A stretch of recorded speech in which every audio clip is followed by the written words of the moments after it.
জনাব রফিকুল ইসলাম খান। উপস্থিত থাকবেন কেন্দ্রীয়, জেলা এবং উপজেলার নেতৃবৃন্দ,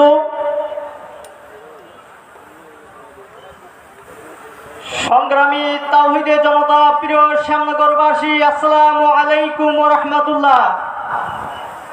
সংগ্রামী তাওহীদে জনতা, গত 17 বছর আওয়ামী দুঃসাহসী বাহিনীর বেড়া জলে বাংলাদেশ তথা বাংলাদেশের মানুষ শত জেল, জুলুম, নিপীড়ন, নির্যাতন সবকিছু উপেক্ষা করে গত 5ই আগস্টে নতুন বাংলাদেশের স্বাধীন সার্বভৌমত্ব ঘোষণার মধ্য দিয়ে আমরা চেয়েছিলাম বাংলাদেশকে বিগত সকল কালো অধ্যায়কে মুছে দিতে। কিন্তু দুঃখের সাথে জানাতে হয়, চাঁদাবাজ, দখলবাজ আর সন্ত্রাসবাদের শুধুমাত্র হাত বদল হয়েছে। আমরা এখনো পর্যন্ত কলুষিত বাংলাকে মুক্ত করতে পারি নাই। আমরা এই স্টেজ থেকে জাত্যহীন কণ্ঠে ঘোষণা দিতে চাই, আমরা মুক্তিকামী, আমরা স্বাধীনতাকামী, আমরা অস্ত্র ছাড়া যুদ্ধ করতে শিখেছি, আমরা যুদ্ধ করতে জানি, আমরা রক্ত দিতে শিখেছি, আমরা রক্ত দিতে জানি, আমরা জীবন দিতে শিখেছি, আমরা জীবন দিতে জানি।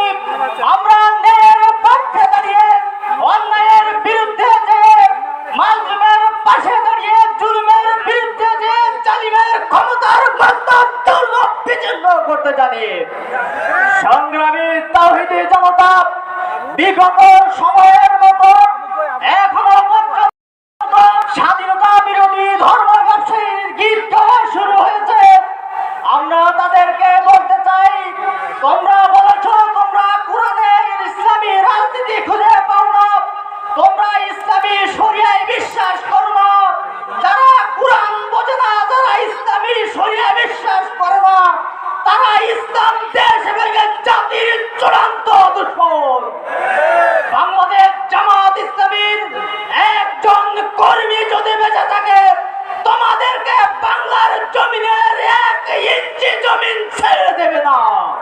সংগ্রামী তাওহীদে জনতা, আগামী দিনে ইসলামী আন্দোলন, ইসলামী নেতৃত্ব, ইসলামী শিক্ষা ব্যবস্থার উপরে যদি আঘাত আসে, আপনারা কি রক্তর জীবন দিতে প্রস্তুত?